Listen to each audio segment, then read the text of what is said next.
Hello guys, welcome to my channel trustee स्वर्ग। तो गृहिणीઓને જે મનમાં ટેન્શન હોય છે કે આજે શાકમાં શું બનાવો કે જેથી ઘરના બધા રાજી થઈ જાય, તો આજે આપણે એક બહુ જ મસ્ત શાક લઈને આવ્યું છું, જે તમે જરૂરથી એક વખત ઘરે ટ્રાય કરજો। આના માટે આપણે કોઈ પણ બહારથી વસ્તુ એવી ખાસ લાવવાની જરૂર નથી, બસ ઘરની વસ્તુથી જ તાત્કાલિક તે બની પણ જાય છે। એના માટે બસ એક કેપ્સિકમ મરચું લેવાનું છે, 2 મીડિયમ સાઇઝના ટમેટાં લીધા છે અને 3 મીડિયમ સાઇઝની ડુંગળી લીધી છે અને થોડા કાજુ લેવાના છે અને થોડા મગફળીના દાણા લેવાના છે। જે બધું આપણે ઘરે રેગ્યુલર બેઝ પર હોય જ છે, તો બસ બહારથી કંઈ લાવવાની જરૂર નથી। તો ચાલો આજે બનાવીએ આપણે આ બધી વસ્તુથી એક મસ્ત એવું શાક। એના માટે આપણે ટમેટાનું ગ્રેવી કરી લેવાનું છે, ડુંગળીને ઝીણી સુધારી લેવાની છે અને કેપ્સિકમને થોડા મોટા સ્પાઇસીસ કટ કરવાના છે। કાજુના વચ્ચેથી ફાટ કરીને 2 કટકા કરી લેવાના છે અને મગફળીનો થોડો મેં પાવડર કરી લીધો છે। હવે એક વાસણમાં મેં તેલ ગરમ કરવા મૂકી દીધું છે। તેલ 3 થી 4 ચમચા જેટલું લેવાનું છે આપણે। તેલ આપણું ગરમ થાય એટલે પહેલાં આપણે આમાં કાજુને ફ્રાય કરવાના છે। કાજુને અને મગફળીના દાણાને બંનેને આપણે ફ્રાય કરવાના છે। કાજુ આપણે આમાં રાખી દીધા છે। કાજુને ગોલ્ડન બ્રાઉન જેવા થાય ત્યાં સુધી એને ફ્રાય કરવાના છે। જે કાજુને ફ્રાય થતાં બહુ વાર નથી લાગતી, તે તરત જ ફ્રાય થઈ જાય છે। આપણા કાજુ ફ્રાય થઈ ગયા છે, તેને હવે આપણે બહાર કાઢી લઈશું। આના પછી આપણે આમાં મગફળીના દાણા એડ કરી દઈશું અને મગફળીના દાણાને થોડા રેડિશ બ્રાઉન થવા દઈશું। તે થોડા રેડ પડતા દેખાવા માંડે એટલે તેને પણ આપણે બહાર કાઢી લઈશું। મગફળીના દાણા પણ આપણે થઈ ગયા છે, આપણે તેને બહાર કાઢી લઈશું। તેને સારી રીતે સરખી રીતે બહાર કાઢી લેવાના છે, એક પણ દાણો ના રહે એ રીતે, કેમ કે આપણે આ જ તેલમાં આગળ વઘાર કરવાના છીએ।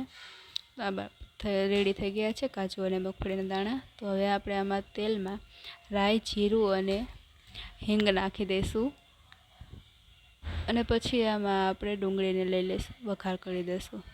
ડુંગળીને આપણે આમાં સારી રીતે મિક્સ કરી દઈશું અને ડુંગળીને ત્યાં સુધી ચડવા દેવાની છે જ્યાં સુધી તેનો કલર ચેન્જ ના થઈ જાય।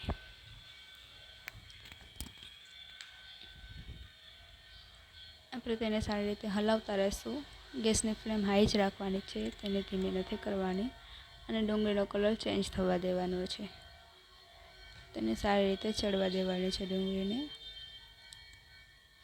થોડો થોડો કલર ચેન્જ થઈ રહ્યો છે ડુંગળીનો, તો હવે આપણે આમાં ટમેટાની ગ્રેવી એડ કરી દઈશું। તેને સારી રીતે મિક્સ કરી દઈશું ટમેટાને ડુંગળી સાથે અને બધું જ વઘાર સારી રીતે મિક્સ થઈ જાય એટલે તેને હલાવતા જવાનું છે। હવે તેને થોડી વખત તેમાં ચડવા દઈશું। હવે તેમાં મસાલા નાખીશું। તો મસાલામાં આપણે હળદર પાવડર, ધાણા જીરું પાવડર અને 2 ચમચી લાલ મરચું પાવડર લીધો છે। થોડો ગરમ મસાલો લેવાનો છે અને ટેસ્ટ પ્રમાણે મીઠું લેવાનું છે। બધું જ મસાલા આવી ગયા છે, હવે તેને સારી રીતે મિક્સ કરી દઈશું। આપણે મસાલાને સારી રીતે મિક્સ કરીને પછી એમાં હજુ એક મસાલો નાખું છું, પણ એને પહેલાંમાં આપણે આ મસાલાને સારી રીતે મિક્સ કરી દેવાના છે અને તેને થોડી વખત ચડવા દેવાના છે। તેમાંથી થોડું તેલ છૂટું પડવા માંડે પછી તેમાં આપણે 1 ચમચી જેટલો મેગી મસાલો નાખવાનો છે। જો કોઈને મેગી મસાલાનો ટેસ્ટ ના ગમતો હોય તો તમે સ્કીપ કરી શકો છો, પણ એક વખત નાખીને જરૂર ટ્રાય કરજો, બહુ મસ્ત ટેસ્ટ આવે છે એનો। તો આપણે 1 ચમચી જેટલો મેગી મસાલો લીધો છે। હવે તેને સારી રીતે મિક્સ કરી દઈશું। આ શાક જરૂરથી એક વખત ઘરે બનાવજો અને મને જણાવજો કે કેવું લાગે તમને બધાને। બસ સારી રીતે મિક્સ કરતા રહેવાનું છે। પછી આપણે આ ગ્રેવીને થોડી પતલી કરવા માટે પાણી એડ કરીશું। પહેલાં તેને ચડવા દેવાનું। હવે આમાં આપણે થોડું પાણી એડ કરવાનું છે જેથી ગ્રેવી થોડી પતલી બની જાય। એના માટે થોડું થોડું જ પાણી એડ કરવાનું છે। મેં પહેલાં 2 ચમચા જેટલું જ પાણી લીધું છે, જેથી ગ્રેવી થોડી આપણી પતલી બની ગઈ છે અને તેને મિક્સ કરીને એમાં મગફળીના દાણાનો જે પાવડર બનાવ્યો હતો તે નાખી દેવાનો છે આપણે હવે। એ નાખવાથી તમે જોઈ શકો છો કે આપણે ગ્રેવી જે પાણી જે હતું તે બધું જ મગફળીના દાણાએ ચૂસી લીધું છે। તો હવે આમાં ફરીથી થોડું પાણી એડ કરીશું આપણે અને થોડી ગ્રેવીને પતલી કરી દઈશું ફરીથી। પહેલાં એકદમ પતલી નથી કરી દેવાની, તો વધારે પતલી થઈ જશે તો તે શાકનો ટેસ્ટ બગડી જાય છે, એટલે થોડું થોડું જ પાણી એડ કરતું રહેવાનું છે। હવે આપણે આમાં કેપ્સિકમ મરચાં એડ કરી દઈશું અને તેને સારી રીતે મિક્સ કરી દઈશું। આપણી થિકનેસ શાકની આટલી જ હોવી જોઈએ, વધારે પાણી નાખી દઈશું તો તે સાવ પતલું બની જશે। તો બસ આટલું જ પાણી આપણે એડ કરવાનું છે. હવે તેને સારી રીતે મિક્સ કરી દીધું છે અને થોડી વખત ચડવા દેવાનું છે. તેમાંથી તેલ બધું જ છૂટું પડી રહ્યું છે હવે. તો હવે આપણે આમાં કાજુ અને મગફળીના દાણા એડ કરવાના છે. તેને આપણે લાસ્ટમાં જ એડ કરવાના છે, નહીંતર એ વધારે ઓવરકુક થઈ જશે તો પછી એનો ટેસ્ટ બગડી જશે. એટલા માટે કેમકે એ પહેલેથી જ આપણે તેને શેકી દીધા છે.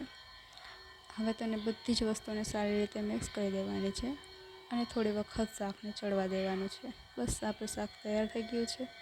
આ રીતની કન્સિસ્ટન્સી આપણે રાખવાની છે, બહુ વધારે થીક નહીં અને બહુ વધારે પતલું પણ નથી રાખવાનું. આને છે ને ઇઝી રેસીપી, એકદમ તરત જ બની જાય એવું ઇન્સ્ટન્ટ ઘરમાં જ પડેલી વસ્તુથી બનતું શાક. જરૂરથી એક વખત ટ્રાય કરજો અને જણાવજો કે તમને આ શાક કેવું લાગ્યું છે. બસ આપણે હવે શાક બની ગયું છે. થોડી વખત એને રાખીને તેલ છૂટું પડી ગયું છે હવે. તો ચલો ગરમા ગરમ આને સર્વ કરીએ હવે શાકને. આ રેસીપી બનાવીને મને જરૂરથી જણાવજો કે તમને આ કેવું લાગ્યું, કોમેન્ટ કરીને મને બતાવજો. અને આગળ જ એવા નવા રેસીપી સાથે આપણે લોકો મળતા રહીશું. Thank you for watching. Bye bye.